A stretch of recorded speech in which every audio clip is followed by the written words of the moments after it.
Welcome to LexArt Inspires. This is our monthly conversation with artists about the sparks of inspiration that set us free.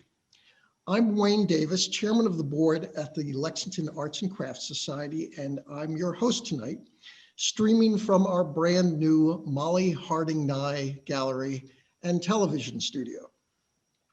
Let me extend a very special welcome to those joining us for the first time tonight. Before we bring on tonight's guest, let me take a moment to introduce LexArt. We are a community arts nonprofit whose mission is to spark joy, enrich lives, and build community through the practice, teaching, and sharing of art and craft.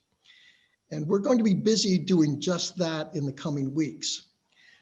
Let me take a moment to share my screen just to highlight a couple of things for you. Here we go. Okay, so that's where we are tonight. And then starting on May 9th, on exhibit in our gallery right here, and also online, is the Best of LexArt, which is a juried selection of some of the very best work produced by our members over the past few years. Many of the pictures well, actually, no, you didn't see pictures in the slideshow before, but you'll see some pictures later on. I would just want to give some credit early on. Many of those pictures were taken by one of our members, Nicole Mordecai, who is just wonderful.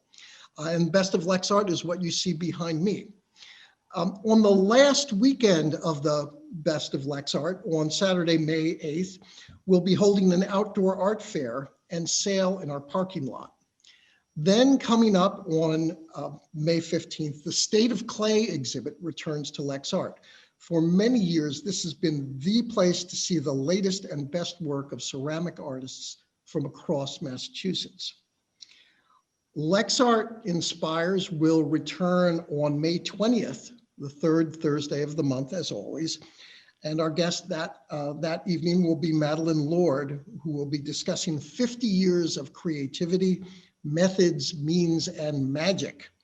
Madeline is a delightful and, dare I say, magical personality. You won't want to miss this one. And just to remind you, we've got lots more going on at our website. We're adding new online and in-person classes to our schedule on a fairly regular basis.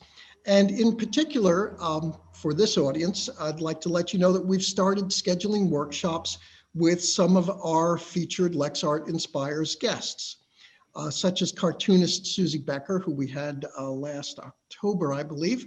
She'll be teaching a workshop on art journaling. Our guest from last month, Lissa Hunter, will be offering something later in the summer on creating personal adornments. And we're in discussions with Madeline Lord about offering a make your own sculpture family workshop. All of these classes, workshops, and one-of-a-kind handmade art would make great Mother's Day gifts, hint, hint. And if you can't decide what to give, we also have gift certificates for sale. So enough of the advertising, and let me get on to our main event.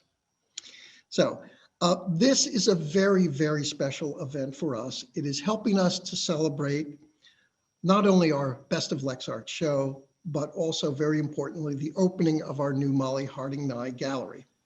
Our guest this evening is the architect and designer for the project, Paul Lukez.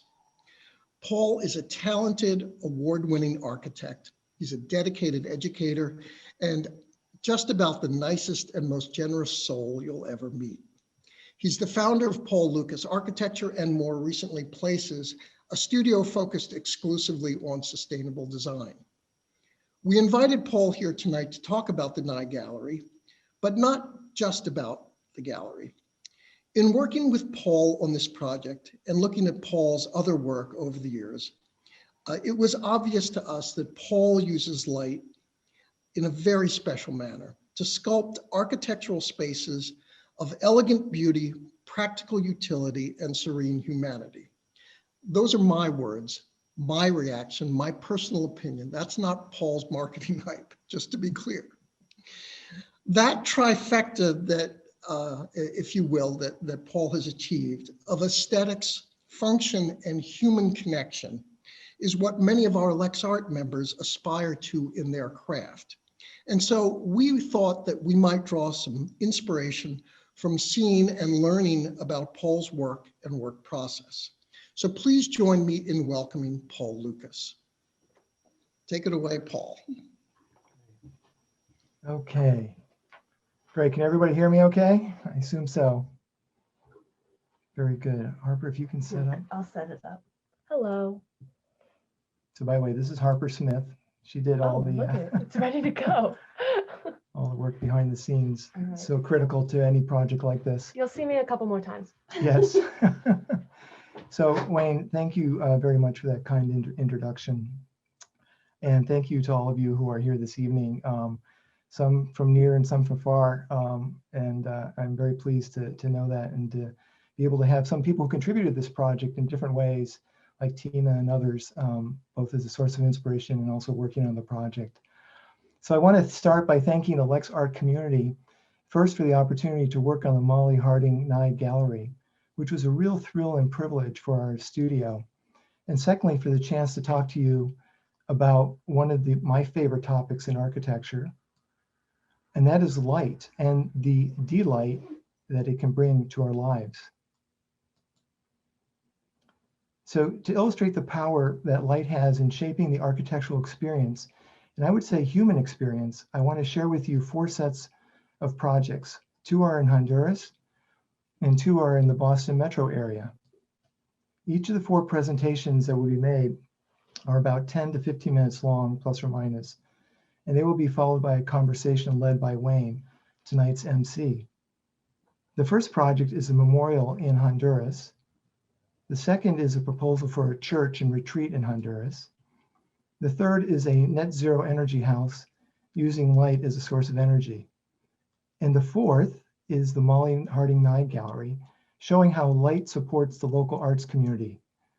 But this is also an opportunity to talk about where creative inspiration comes from in developing design, at least my personal take on it.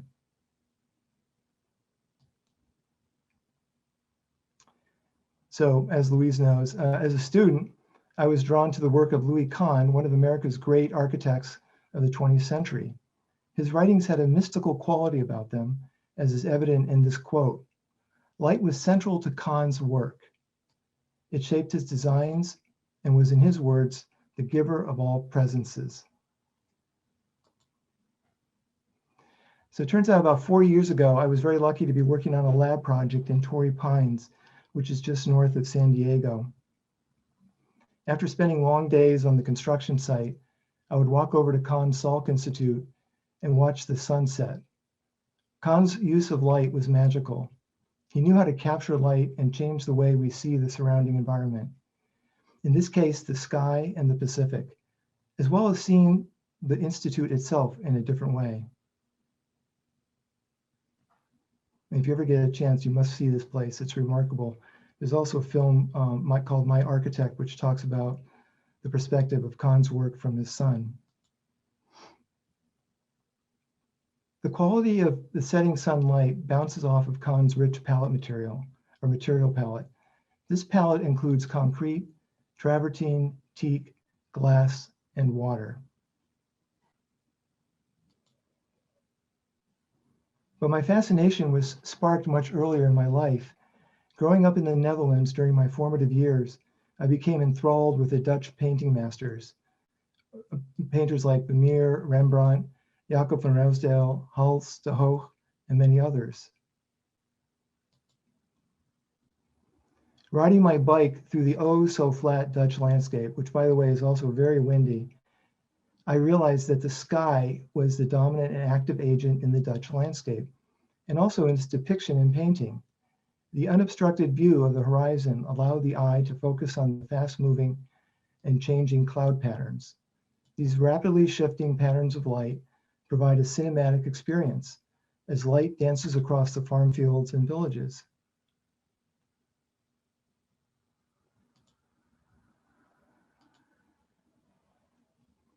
We also see this in Vermeer's view of Delft, where the clouds and sky and its reflection in the water are as important to the city as is the depiction of the city of Delft. But there's an equally powerful depiction of interior worlds depicted by the great Dutch masters. Natural light bathes interior spaces, including its occupants and their valued possessions. But for me, what is especially interesting are those images where interior and exterior worlds are brought together through light, as in this rendition of the in-between spaces by De Hoog on the left and Vermeer on the right. And in one of my favorite, in this stunning painting by De Hoog, light helps define and mediate exterior and interior worlds, creating a new balance. If it weren't for the costumes, this could be a very contemporary image of more contemporary architecture. And that is what has been a real focus of many of our projects in our practice over the years. In this project, the architecture captures the sky and the sea, as well as the spaces in between them. It is this in-between spaces which we try to give form to and that we inhabit.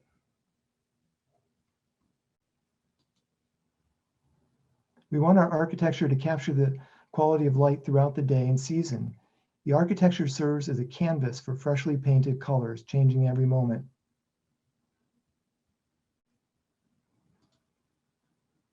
But we also want the experience of the exterior world and its landscape to be anchored to the interior worlds and its occupants, such that the architecture serves as a kind of filter and framer of our interior experience. Now here's another project that we did in the studio, and this is about light as well, but also reflectivity. The reading of light is defined by the surface it hits and how light is absorbed and reflected.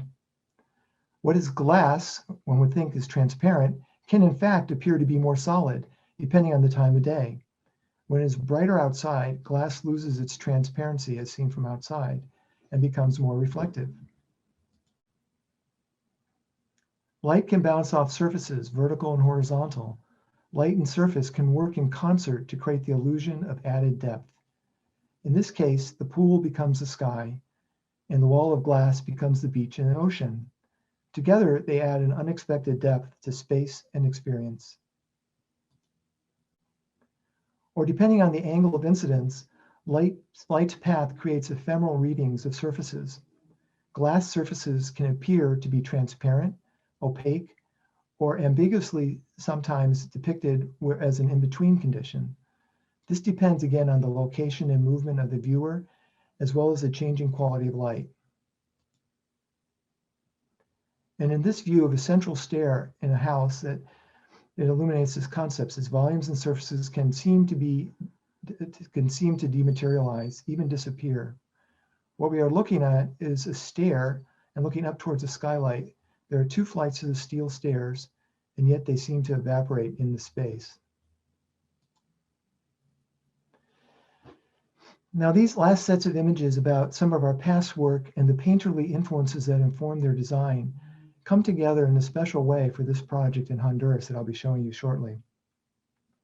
Over the last 10 years, I've been in Honduras some 7 times as part of the Lexington Sacred Heart Parish mission trip. Now, this project is called the Proyecto Clamor de Paz, or Clamoring for Peace.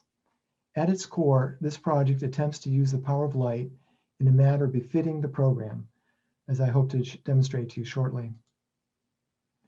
Sadly, this project arises out of tragedy. You see, Jenny, who was 12 at the time, and her brother, 8, were killed in their home by local thugs. Violence is a real problem in Honduras.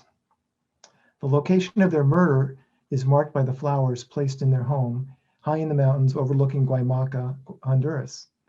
The community was outraged and sought justice, which ultimately was served through the courts. But they also wanted to commemorate Jenny and Carlin's lives. Our task was to design and build a living memorial, not only honoring their memory, but creating a space that serves as a multi-use community space for learning and worship. Now, while traveling in Honduras, I was always amazed by the remarkable ways in which the most modest means of construction were used to create such richly illuminated homes. The use of stone, plaster, and wood boards helped filter and reflect soft light in these very simple structures. Now, after seeing the site with Sister Maria and Sister Marta, and learning about the powerful story of the two children, I did this sketch on the left that first evening in our dormitory in Guaymaca. The key elements of the design were already present in this early sketch. They include using a darkened reflective concrete floor with 2 inset brass medallions marking the death of the two children. 2 lights would shine on the medallions at night, and 2 benches would provide a place for reflection. Now, while this sketch proposed reusing the original house, the house was in such disrepair that we had to tear it down. But we reused the footprint of the house as a memory of the original structure. There are 4 key spaces in this place. One is the multi-use space, the main multi-use space. The second is a small chapel and what was the kitchen. And then there's exterior terraces and patios and a restroom. And here, nestled in the mountainside, we can see the reconstituted volume of the Proyecto Clomar de Paz. Notice the use of the local stucco and wood screens commonly found in the modest dwellings in this region of Honduras. On your left is a bridge through the Proyecto as one enters the site. On the right is the main space and a recessed bench being crafted by a local master woodworker. His name is Hermine, and he's a remarkable craftsman and does amazing things with minimal tools. This project was built with the help of over 60-some volunteers and craftsmen, and they came from places near and far in Honduras. That includes, of course, Lexington Sacred Heart Parish, as well as parishes and universities in North Carolina, Louisiana, California, and other places. Now, the chapel is located in the original kitchen, and it has just one window looking out over the lush landscape and valley below. Sometime around mid-afternoon, the light comes into the space from a narrow slot, which is to the right of the window, and lights and illuminates the entire altar wall. It's a very special moment that just lasts for a couple of minutes of that, where interior and exterior worlds merge through the power of light. And what's amazing are some of the surprises that one encounters in this kind of work. Note the orange glow of the light around the shutter to the right. This is where light is bouncing off the back side of the shutter on the white stucco wall. Even though we do a lot of computer renderings and so on, this was totally unexpected. It's one of those happy accidents. Similar to the De Hoog painting from shown earlier, this is the kind of connection we want to make between the exterior and interior worlds. And I want to assure you that there was no Photoshop used in this image. Now, the main space is very simple. On the mountainside to the right of the image are tall walls. On the valley side, there are 3 giant doors. The floor is dark polished concrete with 2 inset medallions. And then there's the wood screens that filter the light in the views. Slots of light cut into the interior spaces, and diffuse light bounces off the screens and other material surfaces. The 3 giant doors create 3 crosses when closed. The doors are made of local wood, which in this case is cedar, and steel angles that were handpicked from a local steel yard. So we had to make do with whatever was available. And at one special moment in the afternoon, the light cuts across the floor and illuminates the 2 medallions. One medallion is for Jenny, and the other is for Carlin. That beam of light connects the two siblings in a luminous union every day. Now, none of this would have been possible without the inspired contributions of these great craftspersons and all the others that helped build this place, and all those that helped contribute to make this project a reality. There are too many people to list that I would like to thank. But in the end, it's all about the service to the larger community of Guaymaca and the beautiful people that live in that valley and its mountains. So with that, that's the end of the first segment. I'm going to pass the baton on to Wayne. Every time I see these pictures, Paul, I continue to be amazed by what I see.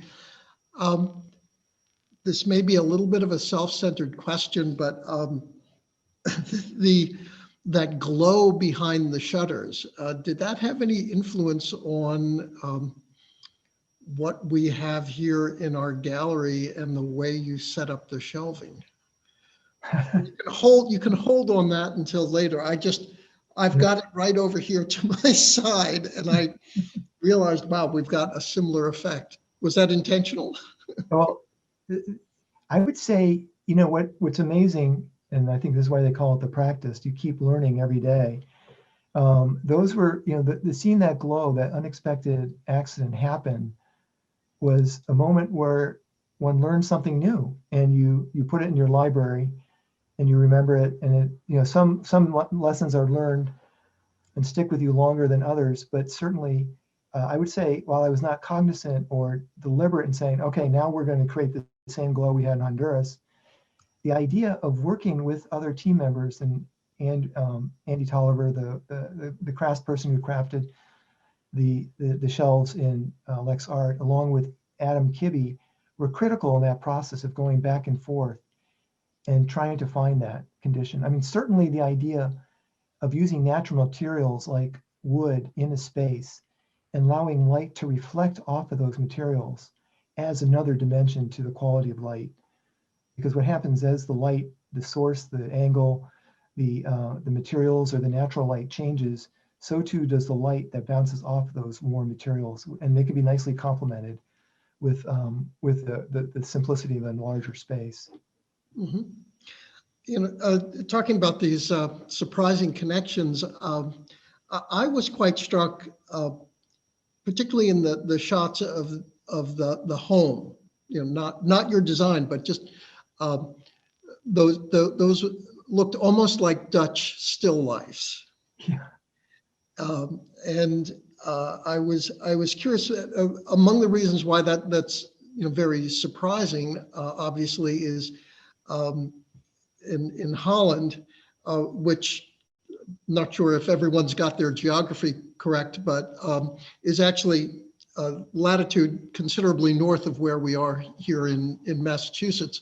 So the light is very low and flat, whereas the light in Honduras is coming in very vertically. And I was struck by how similar the effect inside the homes was. Am I misreading that, and how did you deal with that? Well, I think you're hitting on a couple of really important points. First of all, location is critical. It's not just about real estate with the impact of location, but on light and the quality of place. The light that comes directly above you on a clear day with not a lot of moisture in it is going to be very different than the light that bounces off and skims the Earth's surface late at night, sometimes like 10 or 11 at night in Holland when the days are especially long, and bounces off the underside of clouds, striking water and canals, and then again the clouds before the light finally hits your eye. That's a very different kind of light. And also what happens, the experience gets attenuated and extended for a longer period of time, because you can kind of enjoy that experience of being in that wavelength where the light is more orange and than clear. Whereas in Honduras, the light is again very different, but there's a crispness to it, but it's offset by the softness of the materials that they use. And those two images that I showed of those interior spaces, those were taken in the barrios, the local places where people of very modest means live. And you could see the love and care that they took in putting together this, as you say, a still life, but that was also functional in support of their daily lives, and the way they prepared their coffee and with the coals and so on, and the way they polished every day those stoves. I mean, those are beautiful sculptural pieces that reminded me of sort of the abstract work of some of the Cubist artists in the 20s, the teens and 20s of the past century. So there is, I think you're drawing some interesting parallels between landscape, quality of light, and still lifes. Good, thank you. Let me just check in with our viewers. Would anyone like to pose a question to Paul right now? You can unmute yourself and pop in. We'll give it a few seconds. And if not, Paul, why don't you share your next project with us? Okay, will do. Okay, So this second project in Honduras is much bigger, and I should qualify a couple things about what I'm going to show you. This project is aspirational. I would say that it's even generationally aspirational. It's going to take a while to get this built, but I would still like to keep it as a dream that's out there. And originally, it was represented an idea for creating a spiritual space that could also serve as an economic development driver. But given the recent challenges and crises in Honduras, and especially those that are facing the sisters of the Dominican presentation, some of whom are on this call today. Hi, Sister Maria, Sister Marta, Sister Marie Therese, and Sister Olga, and others. It's so nice to have you here. They have more immediate needs that need to be met, specifically on their organic farm. And I'll talk more about that. They're definitely in crisis mode right now, given what's going on in the world, in Central America especially. And some of their more immediate needs include getting a new well, a greenhouse, solar panels, and a pump, so that they can continue to sustain in a sustainable way this beautiful farm and all the employment it provides the local community. All told, about $50,000 is needed to be raised before we can embark on these more aspirational, generational projects.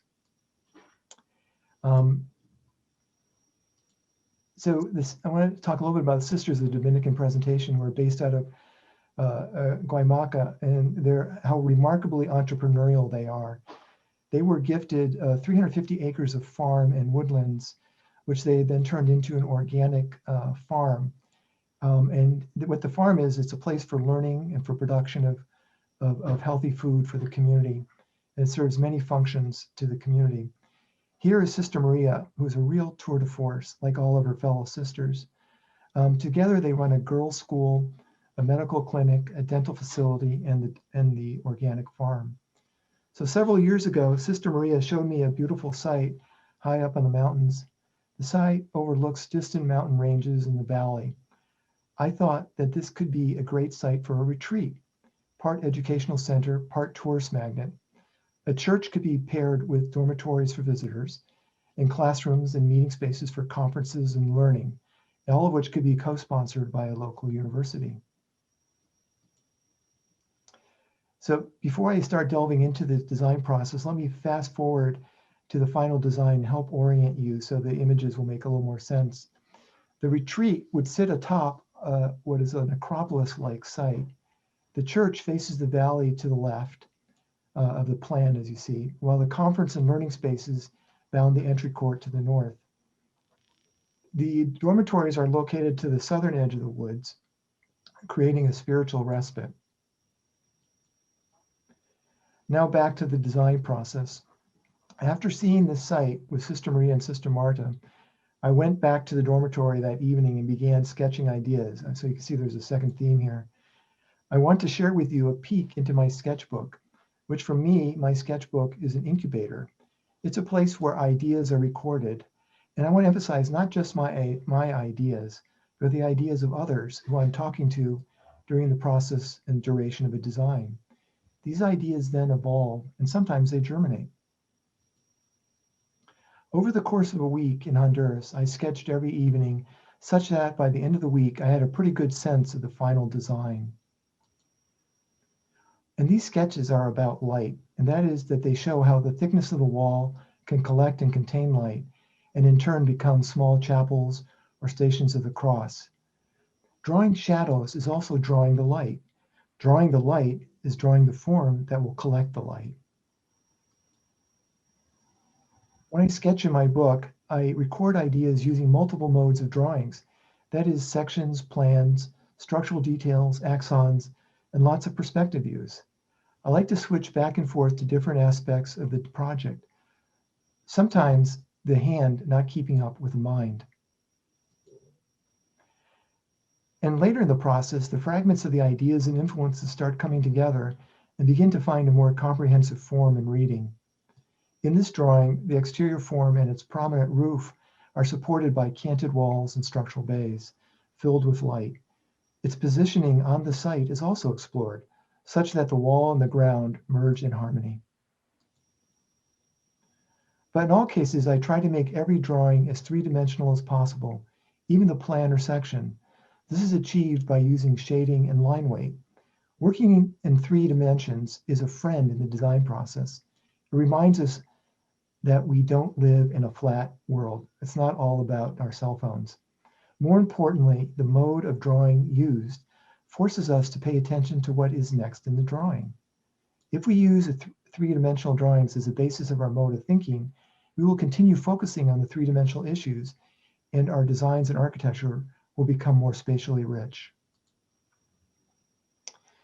Now, sometimes I like to switch mediums, especially charcoal and pastels. These are some examples of charcoal drawings that are about energy and structure, as well as light. They also create happy accidents where the energy of the drawing can inform the final design. I also love using charcoal because it can explore light in its different shades, and how the form of the building becomes a repository for light, how the light can carve and shape the building volumes and spaces. It's especially exciting to see drawings that combine light and energy. Now, more technical drawings like this is an exploded axon on the right, shows all the parts of a church in a deconstructed diagram. It shows how the form of the ground plane hugs the terrain, and how the beveled walls guide people and light into and through the space, and how the structure, trusses, and beams support the sculpted roof. Now, this is a view from the main entry court. The learning spaces are on the right. The entrance to the court, or the church, is open, but the full view of the interior and landscape beyond is partially shielded. The walls are canted and welcome visitors into the space. The timbers are to be locally harvested, as is the stucco, and the stones are collected locally along the banks of the river. This rendering was done by Alex Hograve, a very talented renderer, when he worked in our office at that time. And the model was done by a couple of interns from RISD during a summer. Now, there is a special moment when you're about to enter the church where you see both the interior and exterior spaces. Do you remember the painting by the Dutch masters, De Hoog and Vermeer? We borrow heavily from them. Light in the cross beckons us towards the interior. Our view is focused on the sky as we ascend gently up a ramp that crests at the underside of the balcony. At that point, the floor plate ramps down towards the valley. And it is this point that we see the valley and the landscape in all its grandeur. This reminds us that despite the daily travails of navigating life, especially in Honduras, heaven is on earth. The altar is simple and elemental. The cross is suspended directly above the altar. Now, the walls bounding this space use 2 types of apertures which allow light to enter the church proper. One aperture type is a vertical slot, and it's positioned in the center of the structural bay, such that it appears as if the structure is supported by light. The second source of light fills the 12 side chapels, and each chapel brings in light from above, though not direct light. Instead, the light is reflected light that is bounced off the 2 sets of canted walls. Each bay is different size and has a different orientation, such that each bay will be illuminated in subtly different ways from its neighbors, maybe even in a different color. Light is different when you are close to the equator.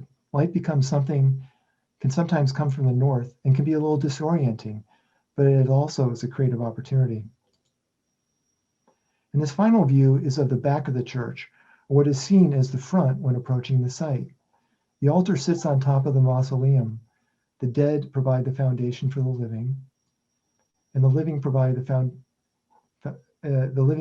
foundation for the eternal. And with that, I'm going to pass it on to Wayne. Thank you, Paul. This is,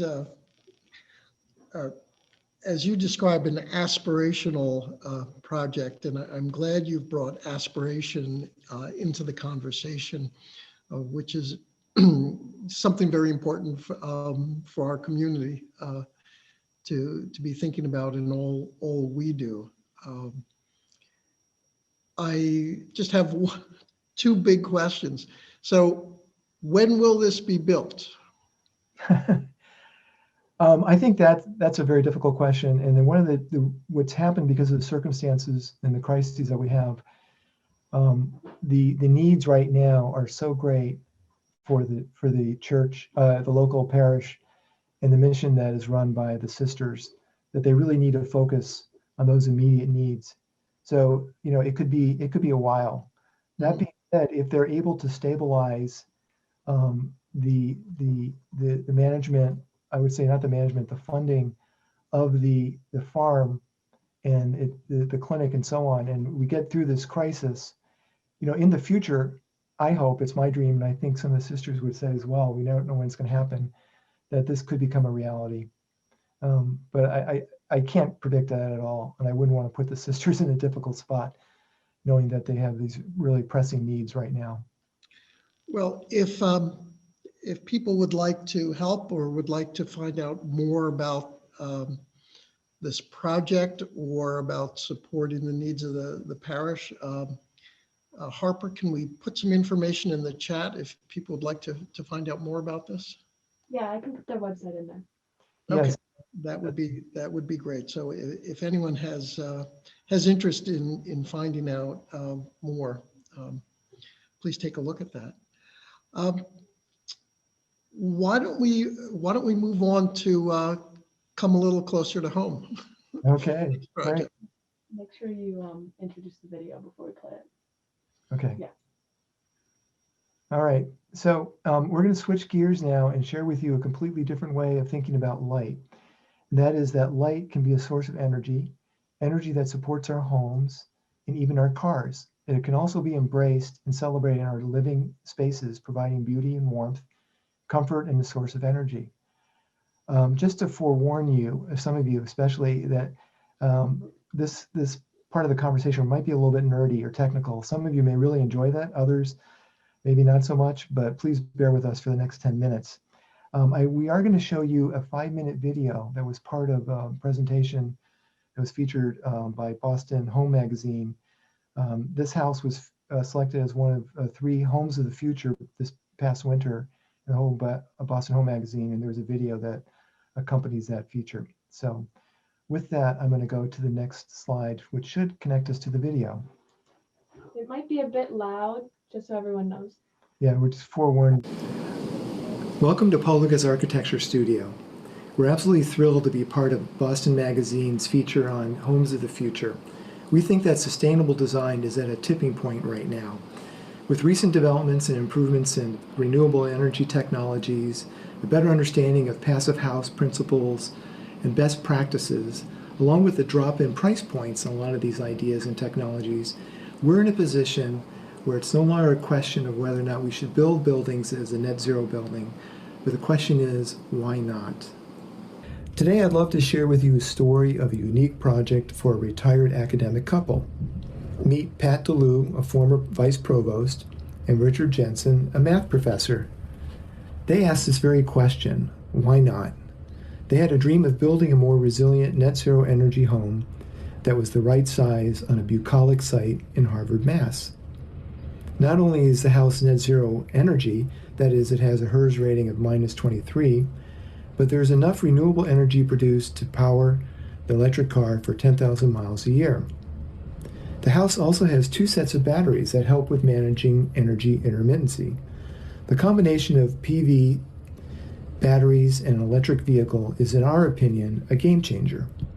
Allow me to explain how the energy delivery matrix works today and how it can change over time.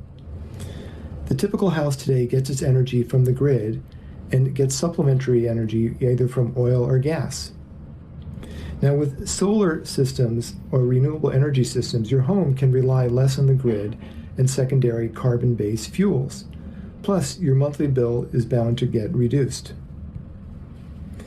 This system works even better if we introduce batteries.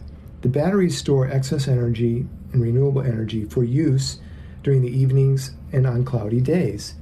They also add a layer of resiliency to the house and the energy systems, especially during storms. Plus, the batteries look really cool. Look at the battery by Sonnen, a German company that we used. And finally, we can add an electric car to the energy delivery system. such that the energy from the panels and the battery can be distributed to the electric vehicle. Adding batteries and EVs can also help increase the grid's storage capacity. Now, the process for designing a house of this type is like designing a conventional home, with, however, greater involvement with your engineering team early on in the process. Construction processes used in the house focused on creating tight building envelope and making sure that as little energy was lost through the building envelope itself. This requires a great contractor, which we were lucky to have in Donahue and Sons. So what do you have to sacrifice in having a net zero energy house? If anything, we think net zero energy homes can create higher quality environments, as we hope to demonstrate in this abbreviated tour of the house. Now, the house is gently sited on a crest of a hill where the roof captures as much sun as possible. The old farm stone wall acts as a kind of threshold to the house and carport, which is located on the left. The entry to the house is marked by a lower entrance canopy and structure. The roof eaves are generously proportioned to provide summer shade on the south side of the house. The living and dining room have taller ceilings and south-facing views of the lush landscape. A wood stove is only used on sub-zero days. The kitchen and dining room anchor the floor plan in the adjacent spaces. The mechanical room with the inverters and batteries is located above the kitchen. The master bedroom is on the east side of the house, capturing the morning sun and overlooking stone walls and the towering pine trees. The carport provides shelter for the Chevy Bolt, an electric vehicle. It also serves as a kind of entry gateway, framing views of the landscape. So in the end, what we find most fulfilling and rewarding is to see that our clients are happy with the project and that it has performed as anticipated.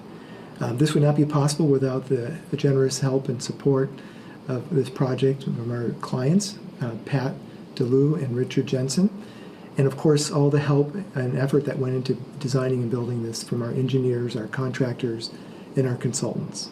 Thank you. So as I said, this house was designed for a retired couple, both of who were academics, Pat DeLue and Richard Jensen. They were also former Lexington residents before moving to Harvard, Mass. The project, like most of our other projects, evolved three-dimensionally from inception through design. And the location of the house had to be carefully balanced with the water source as well as the septic system. So we had to find the sweet spot to locate the house. Working with Derek Brain of SolWorks, it's a solar company, we were able to locate the best place of the house and the site for locating it based on the solar exposure for the roof. And on the left, you can see a solar pathfinder, which helps chart where the sun will be on a specific site. Positioning the house also had to take into account changes in elevation and shadows cast by trees. In the end, we located the house on one of the higher points of the site. The design of the roof and the panels became a major driver for the design of this house. This also had to be balanced with the design of the interior space and volume. That is, getting the house and its volume to be the right size. Of course, roof overhangs also played an important part in providing summer shade and what became a very distinctive roof line. We tried to develop as tight a building envelope as possible, and the walls are all 12 inches thick. And window locations are paramount in making sure that we minimize the windows in the north side of the house while opening up the views to the south. We did use some steel and justified it by saving building height and cost. Truth is, I think we all like the look of the steel in this project. Derek of SolWorks did all the design work for the solar panels, and we had 56 LG panels and 2 batteries manufactured by Zonen, the battery manufacturer. And Nat Bean of Norian and Ciani designed the mechanical systems. We only needed 3 mini splits by Mitsubishi to heat and cool the entire house in all seasons. As noted before, we also supplemented the heat with a stove by Stu And I kid you not, we added ventilation by using a fan by a company called Badass Fan in the living room, as in the donkey. So the house also supports the owner's mobility needs. They have a Chevy Bolt, an electric vehicle.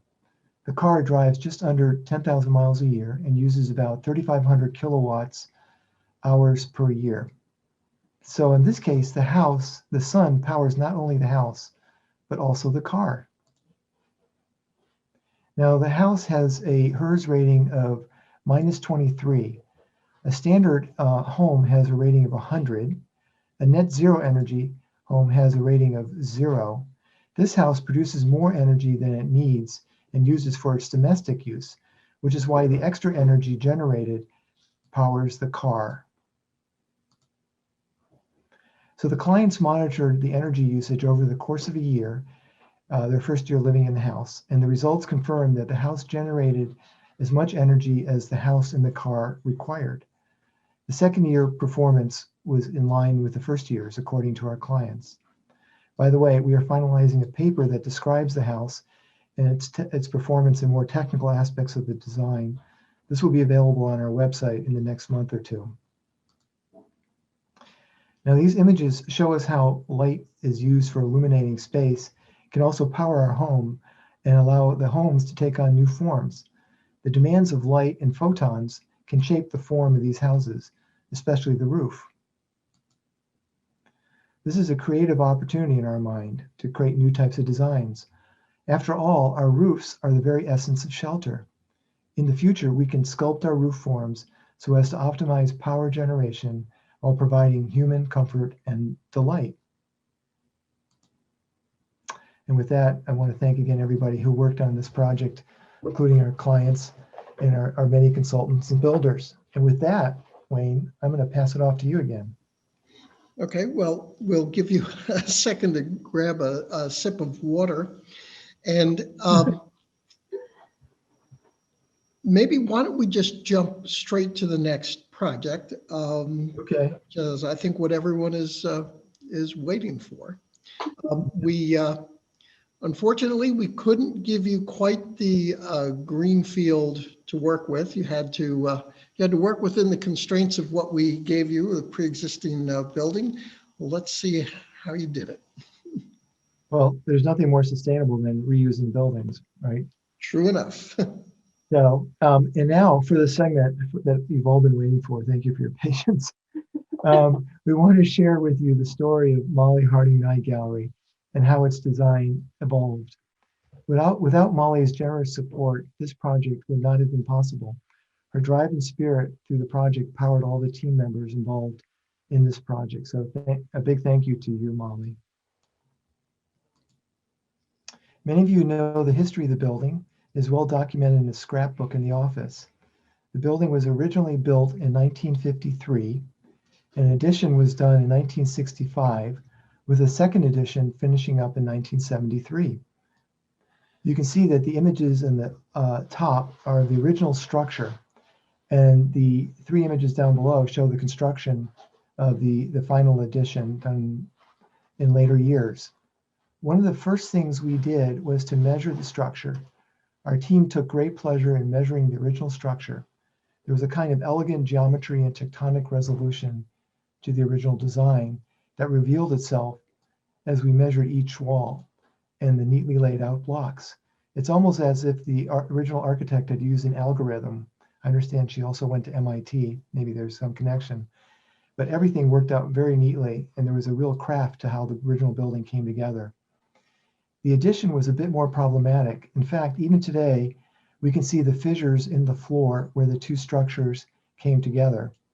We ended up celebrating these fissures in the concrete floor, exposing them for all to see. And I believe that was Matthew Siegel's idea, if I'm not mistaken.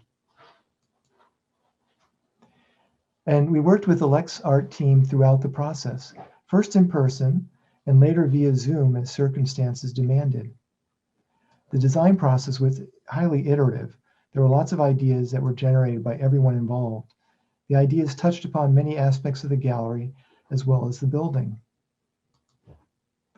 One of the key and most important design challenges was deciding on the shape of the gallery space and its ceiling. What kind of volume would define the gallery and the art it supported? How could the space be lit? What kinds of materials could be used?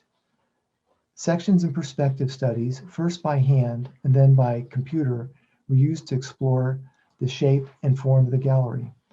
I estimate that a couple of dozen sections or more were tested before arriving at what you see in the gallery today. The feedback from the committee was always most helpful and greatly appreciated. Now, simultaneously, we explored different floor plan options, especially thinking about how people moved through the space, how security could be managed, all the while trying to create an attractive and flexible space. One that doesn't dictate how art is viewed, but how its curation can be supported. We took advantage of the opportunity to explore a full range of possibilities, all the while making sure that the final design was code compliant and relatively easy to build. As the design progressed, the renditions of the final design proposals became more real and more detailed. This provided a way for testing whether or not the design's potential for meeting the design challenge were being met. Critical to this endeavor was reusing all the lights and tracks that we could. I will never forget watching Louise in the back of the parking lot, stacking and organizing all the light heads and the tracks in the trailer. She was making sure that we made the best use of all the resources available. And this is a final rendering of the space and how it will look once the reception desk is completed and installed. I hope it's installed and done soon, so we're all anxiously awaiting that special moment when it comes. One of the breakthroughs, I think, in the design was the addition of the wood in the storage units and display units. The units are designed to be entirely flexible and movable, while also being side and backlit with the help of built-in LED lights. I'd like to think that the wood adds an inviting warmth to the space, especially when viewed on a cold winter day from the outside during the Christmas sale. Next time you're in the space, take a moment and look at the ceiling. A lot of the design and engineering time went into the design of the ceiling, making sure that it didn't look as if it was just haphazardly laid out. Instead, you will see the complementary rhythms of the ceiling tiles, the mechanical systems, lighting tracks, and the structural ties. We had some great engineers and contractors working on this and allowing this to become a reality. And I want to extend a big thank you out to the team from JWC Construction. They were terrific. Paul Pfeiffer and his team did a great job. And for those of you who love historic preservation, I hope you will not fault us for getting rid of the carpet on the walls of the original gallery space. Now, during the high summer, a southeasterly light should bounce off the top of the wood display unit. So I look forward to that moment and seeing that moment when that light's going to illuminate the upper cove of the ceiling. And here we can see how the big window facing Waltham Street takes on special importance. That is, as seen from either the outside in or the inside out. This is again a reference to some of the work of Peter de Hoogh in his paintings. Now these photographs also highlight the coves and slots in the soffit. Our lighting designer, Adam Kibbe, proposed a curved lighting system in a cove so as to distinguish the wall from the soffit. This also provides a gentle wash of light on the gallery walls and helps balance the overall light levels in the space. In this lovely photograph by Wool Howcroft, we can see the display unit. Given that the boxes can be moved in a range of configurations, we hope that you will, over the coming months and years, take full advantage of this feature. Calibrating the profile of the back and side lighting was an adventure, one taken on by Andy Tolliver, the woodworker, and Adam Kibbe, our lighting designer. And another photograph by Will Howcroft, I think we can see how the light in the gallery can be balanced, creating a background for the art. The polished concrete floors add depth to the space while revealing the imperfections of the concrete floor and the traces of its history. Now, this is a reminder that the space has two distinctive ends, one warm and the other more cool. This photograph also shows how the ceiling is shaped. There are recessed slots in the soffits to conceal tracks while offering flexibility in lighting the gallery walls. Now, this photograph by Nicole Mordecai shows us how the light changes during the day, creating very different readings of the space. Even the colors of the art displayed can impact the tonal qualities of the gallery. But what is most satisfying is that this space is about serving the members of the Lex Art community as well as the larger community. It is a place where light supports the space supports the art, and the art supports the community.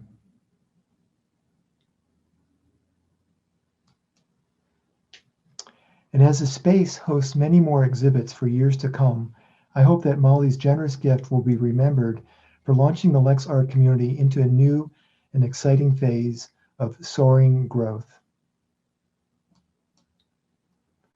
And as we begin to exit this presentation now, I want to thank all of you who have worked so tirelessly in advancing this project, especially navigating the challenges of dealing with COVID.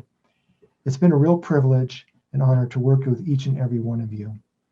And with that, I would like to share with you a video that captures, I think, the spirit of this gallery. Let's hope this works, Harper. Okay, here we go.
Okay, so in conclusion, I have a favor to ask all of you. So we're going to try a little Zoom experiment here. So if you could, please take a moment and turn off your mute buttons, unmute yourself. And Wayne, can you help us in this? If everyone can be off of mute. Shower. Yay. Hey, Molly.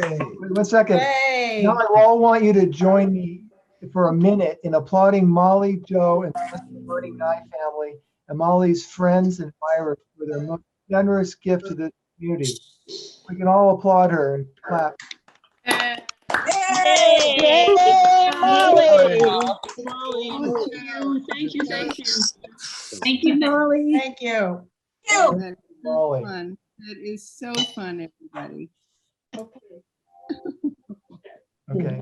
So, Anyway. yeah, so it would be wonderful if everyone can, might want to switch to your gallery view now so we can just see everyone. Thank you, Molly. Thank you. That's so cute. And Joe, as Right here. Right here. I think everyone should know, and this is their daughter-in-law, Jenny Pyle, described it this way. This gallery happened because of Joe's love for Molly and Molly's love for Lex Art. So it is a true love story. We are deeply appreciative to you and everyone here. All your family who supported this. Oh, here we go. So I've lived with this project for 15 months, so I'm not going to ask any questions. But let me toss this back to you, everyone who's on the line here. Are there questions that people have for Paul about the gallery project or any of these projects that we've discussed tonight? I have a question about the gallery project, to tell you the truth. Sure. Go right ahead.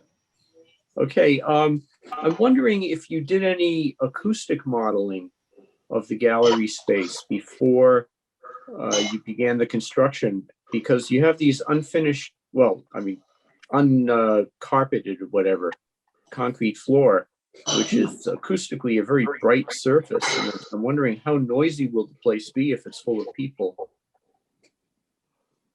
And also, you know, concrete is not real friendly to ceramics.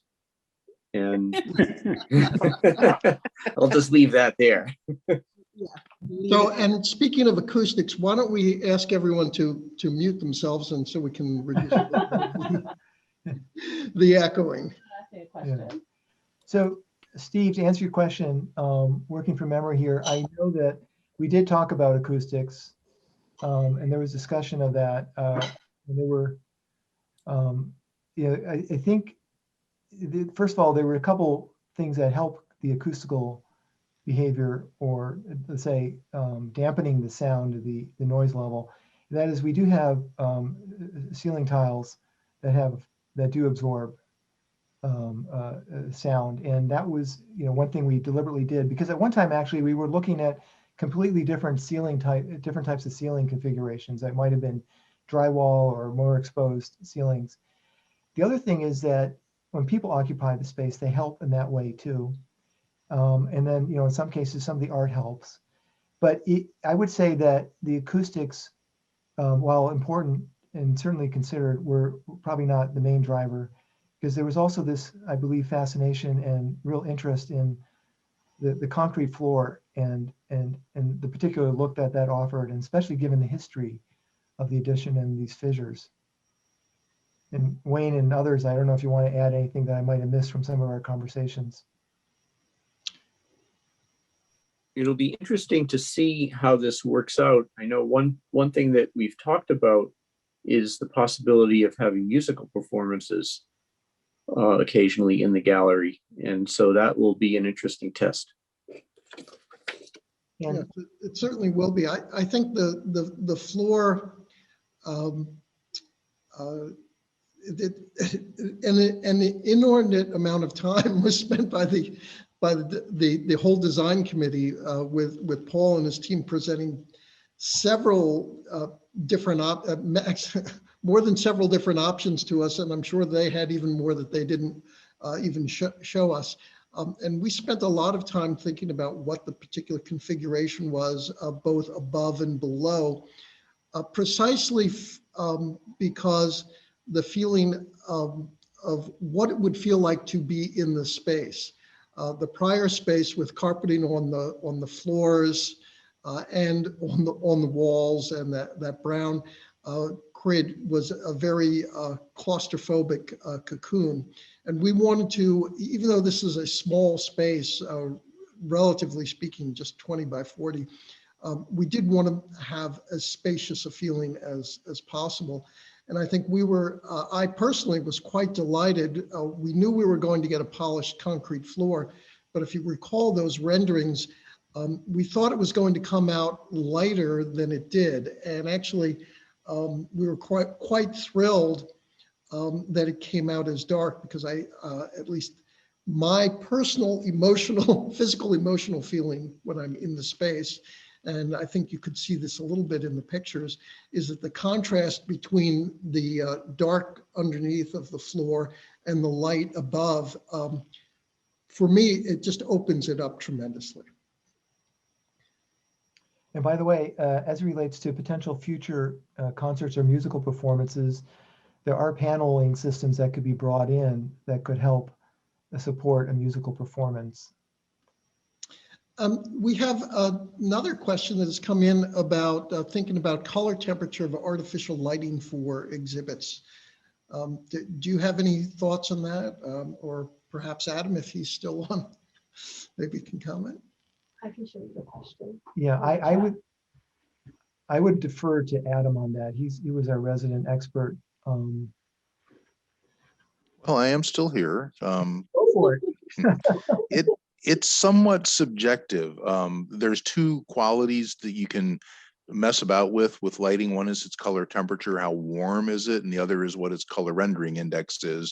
And obviously in an environment like this, you want the highest possible color rendering, but that's not tied to any particular color temperature. You can get 90 plus CRI and 3000 Kelvin, which is what we used, or you can get 90 CRI and 4000 Kelvin. It depends to some degree on the other materials that you may want to emphasize a tone, and to some degree on how much it's only seen relative to daylight, because daylight is even cooler, bluer than most of the sources we use. So long-winded way of saying there is no absolute, but I tend towards warmer almost all the time, specifically when you're going to want to play with the warmth that the wood that Paul's team was designing into the space will bring. You can best emphasize that with warmer color temperatures.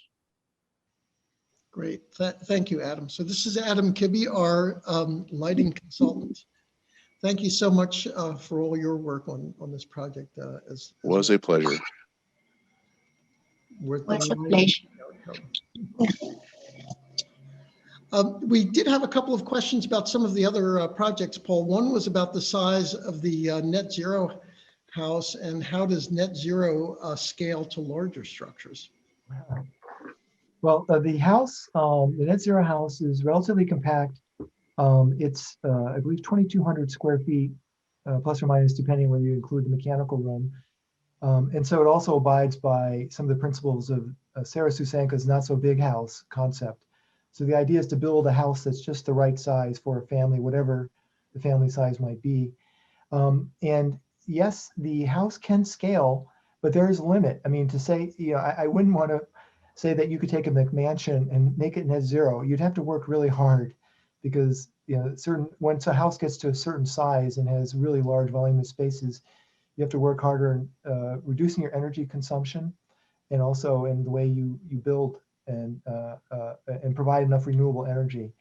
But there are ways of doing that, and what's great is the systems that are available now, and the techniques and just good planning principles allow us to build bigger homes. And in scaling, we can also think about multiple units. We in fact have developed some prototypical net zero energy homes that combine also concepts of open building, where there's lots of flexibility in floor layouts so they can change over time. And we hope to someday build an 8 to 12 unit kind of complex that would be able to be completely net zero and entirely flexible in its future design configurations. Great, thank you. And then we had a question about the Honduras, the second Honduras project, and that is that waterproof or open to the elements? That is open to the elements, and that's something that you can do in that kind of context. In fact, being more open is better, because if hurricane winds come, you want to be concerned about differential pressures in one side of the volume if you were to make a tight volume. So yes, it's open. Great, thank you. Let's see, are there any other questions or comments? Molly, are you raising your hand there? I was interested in how you used vertical slats over and over. I noticed in the burned out house, there were vertical slats in Honduras. Yes. And then you had vertical slats in your other buildings, your rendering, but also one that you built. I thought that was kind of interesting. And I wondered if they were related, if you were echoing what had been in the burned out house. Absolutely. That was, there's so many lessons that can be learned from looking at the local vernacular construction technique. And barrios, even though they don't have much in the way of resources, they understand the light, the heat, and so on, and they use the resources that are available. And by having the vertical slats, you can control light that comes from the east or west much more favorably than horizontal slats. So this is something that's intuitively understood and then used. And so what we try to do is replicate that same kind of process and that same technology and using that in the design. Well, I thought it was terrific, and I also loved working with you in our planning sessions. I thought that was fun. And I with you. Thank you. So we have a very important question from one of our favorite members, Sarah Sue. And her question is, how slippery is the concrete for unsteady viewers with canes, etc., or ridiculously high heels? And I should